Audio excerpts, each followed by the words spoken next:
بسم اللہ الرحمن الرحیم۔ السلام علیکم ورحمۃ اللہ وبرکاتہ۔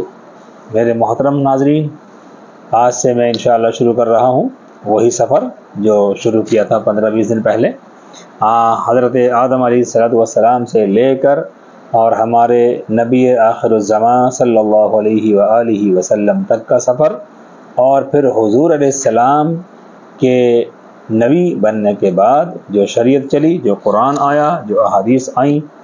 جو میرا مقصد ہے کہ آپ تک یہ بات پہنچانا کہ قرآن و حدیث اصل میں ہے کیا، آپ کو جو مسائل، جو باتیں بتائی جاتی ہیں وہ کہاں سے بتائی جاتی ہیں، اور جو کنفیوژن ہے کہ یہ شیعہ کچھ کہتے ہیں، وہابی کچھ کہتے ہیں، بریلوی کچھ کہتے ہیں، یہ کون ہوتے ہیں، کیوں ہوتے ہیں۔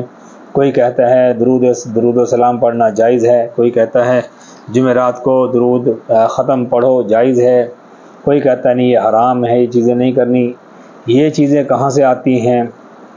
ایک بندہ ایک چیز کرنے کو بولتا ہے، دوسرا آتا ہے وہ منع کرتا ہے، جائز ہے، یہ ناجائز ہے، یہ حلال ہے، یہ حرام ہے۔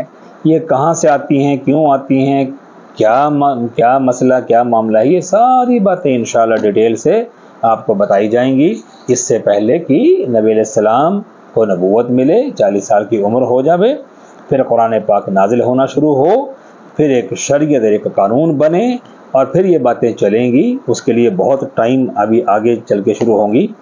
تو فی الحال عیسیٰ علیہ السلام کے بعد ہمارے نبی علیہ السلام مکہ کے اندر پیدا ہوتے ہیں، ان کی بعثت ہوتی ہے۔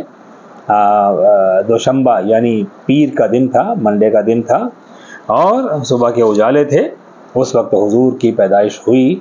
اور حضور کی پیدائش کے ساتھ کیا کیا معجزات ہوئے، اس دن کیا کیا ہوئے۔ کہیں بت خانوں کے بت گرے، کہیں آندھی چلی، کہیں طوفان آیا، کہیں سورج میں چمک زیادہ ہوئی، کہیں اندھیرا چھایا، کہیں روشنی ہوئی۔ یہ بہت سارے معجزات حضور کی پیدائش کے وقت رونما ہوئے۔ اور بھی بہت ساری باتیں ہیں حضور کی پیدائش کے وقت کو لے کر، جو حضرت آمینہ، ان کی والدہ ماجدہ نے جو کچھ بتایا کہ جب یہ بچہ پیدا ہوا تو میرا کمرہ نورانی ہو گیا، روشن ہو گیا، چھت پھٹی، وہاں سے فرشتے آئے، وہ اٹھا کے لے گئے، ان کو پوری دنیا دکھا دی۔ بہت ساری روایات ہیں، بہرحال میں ان میں نہیں جانا چاہتا۔ یہ تمام برکات، تمام فضائل، تمام خصوصیات نبی علیہ السلام میں موجود تھیں اور ہیں، لیکن میرا مقصد آپ کو تعلیم پہنچانا ہے۔ تو بہرحال نبی علیہ السلام کی پیدائش ہونے سے پہلے اور پیدائش کے فوراً بعد اور اس کے بعد کیا کیا ہوئے، معجزات ہوئے، یہ ایک دوسری باتیں ہیں، کبھی موقع ملا تو ویڈیو بناؤں گا۔ لیکن فی الحال ہم یہ دیکھتے ہیں کہ حضور علیہ السلام کا بچپن کیسے بیتا۔ حضور کی شباب کی عمر 10 سال کے تھے تو کیسے تھے، کیسا وقت تھا، جب جوان ہوئے تو کیسا وقت تھا، جب کچھ اور بڑے ہوئے تو ان کے حالات کیا تھے، پھر وہ اور بڑے ہوئے تو غار حرا میں جانا شروع کر دیا، دنیا سے ان کا دل اچاٹ ہونے لگا، دنیا ان کو اچھی نہیں لگتی تھی، اور وہ تنہائی میں اپنے رب سے، اپنے مالک حقیقی سے، اپنے خالق سے گفتگو اور اس کی ریاضت، اس کی عبادت، اس کا ذکر کرنا چاہتے تھے۔ لہٰذا گھر سے غار حرا میں نکل جایا کرتے تھے، اور وہاں بیٹھ کر کس انداز میں وہ ریاضت کرتے تھے، کس انداز میں اپنے مالک کو یاد کرتے تھے، کیا پڑھتے تھے، ہمیں نہیں معلوم، ہمیں معلوم نہیں۔ اللہ جانتا ہے یا اللہ کے رسول جانتے ہیں کہ وہ اس وقت، کیونکہ اس وقت اللہ کا نام نہیں تھا، اس وقت اللہ کو کیا کہتے تھے۔ ہاں، نام تو اللہ کا تھا، لیکن یہ کہ قرآن نہیں تھا، شریعت نہیں تھی، اور نبی ایک عام آدمی تھے۔ حالانکہ یہ کہنے کی بات ہے کہ نبی عام آدمی تھے، نبی بچپن ہی سے نبی ہوتا ہے، جس کو اللہ نے نبوت دینی ہوتی ہے اس کو بچپن ہی سے چن لیا جاتا ہے، اور اس میں وہ خاصیتیں، وہ خصلتیں، وہ خوبیاں ڈال دی جاتی ہیں۔ بہرحال جب حضور علیہ السلام کی عمر 40 سال ہوئی تو اللہ نے ان کو اپنے لیے چن لیا، ان کو برگزیدہ بنا دیا گیا، اور ان کو پیغمبر بنانے کا فیصلہ کر لیا، اور اب نبوت دے کر تبلیغ و تعلیم و اشاعت اسلام کا سلسلہ شروع کرنا تھا۔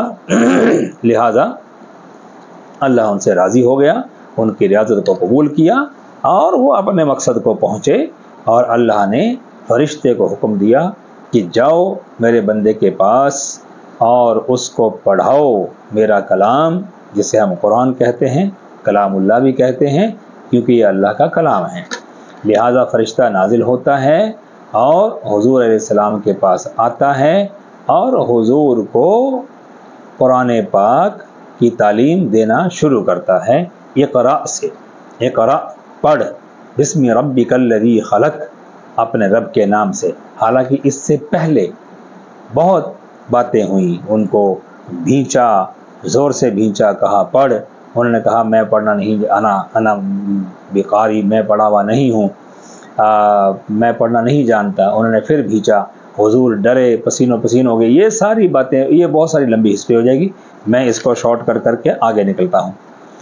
تو بہرحال حضور نے پھر فرشتے کے پڑھانے سے پڑھنا شروع کیا اور اس طرح سے قرآن نازل ہونا اور نبی علیہ السلام پر اترنا شروع ہوا۔ یہ سلسلہ چلتا رہا۔ حضور پھر گھر میں آئے، اپنی بیوی، ان کی بیوی تھی حضرت خدیجۃ الکبریٰ، ان کے پاس آئے ڈرے ہوئے، سہمے ہوئے، مجھے کمبل اڑا دو، مجھے کمبل اڑا دو۔ ظاہر سی بات ہے، پہلی بار ایک ایسی مخلوق کو دیکھنا، وہ بھی پہاڑ کے اندر اکیلے تنہا غار حرا میں تھے، اور ایک انجان اجنبی شخص کا آنا، اس کا کلام کرنا، کلام بھی عجیب، نہ وہ شاعری تھی، نہ وہ کوئی کسی دیش کا، کسی وطن کا کلام تھا، ایک عجیب کلام تھا۔ حالانکہ عربی تھی لیکن جو عرب بولتے تھے اس سے مختلف تھی۔ اور پھر ان کا بھینچنا اور پڑھانا تو ان کو بڑی تکلیف ہوئی، بڑی شدت کے ساتھ ان کو اس کا سامنا کیا انہوں نے۔ پھر گھر پر آئے تو کہا کہ مجھے اپنی جان کا خطرہ ہے، وہ کون آتا ہے، کیا ہوتا ہے میرے ساتھ۔ تو بہرحال حضرت خدیجہ نے ان کو تسلی دی، تشفی دی اور اپنے بھائی کے پاس لے کر گئی، جو کہ اس کے تورات کے عالم تھے۔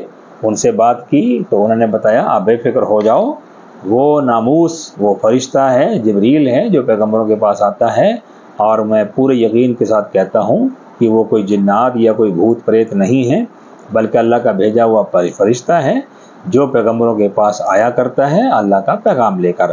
تم پر بھی وہی آیا ہے اور تمہیں اللہ نے چنا ہے اور تم کو اللہ تعالیٰ نے نبوت عطا کی ہے، تم نبی ہوگے۔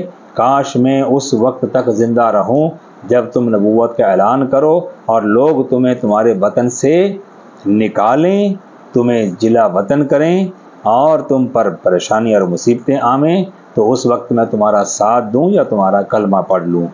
اس طرح سے حضور علیہ السلام کو نبوت دی گئی، اس طرح سے آپ کی نبوت یہاں سے شروع ہوئی۔ اس کے بعد قرآن آہستہ آہستہ اترتا رہا، آتا رہا، یہاں تک کہ 23 سال میں قرآن مکمل ہوا۔ اب قرآن پاک کی تعلیم حضور نے صحابہ کو پڑھائی اور دی اور قرآن سکھایا اور اس کا مفہوم بھی سکھایا۔ کسی صحابی میں کسی عرب کے، مکہ کا ہو یا مدینہ کا، قرآن کو سمجھنے کی صلاحیت نہیں تھی جب تک حضور علیہ السلام اس کو سمجھا اور پڑھا نہیں دیتے تھے۔ بہرحال اس طرح سے سلسلہ چلا۔ اب باقی اس سے آگے انشاءاللہ اگلی ویڈیو میں بات کریں گے۔ آج کے لیے اتنا ہی۔ والسلام ورحمۃ اللہ وبرکاتہ۔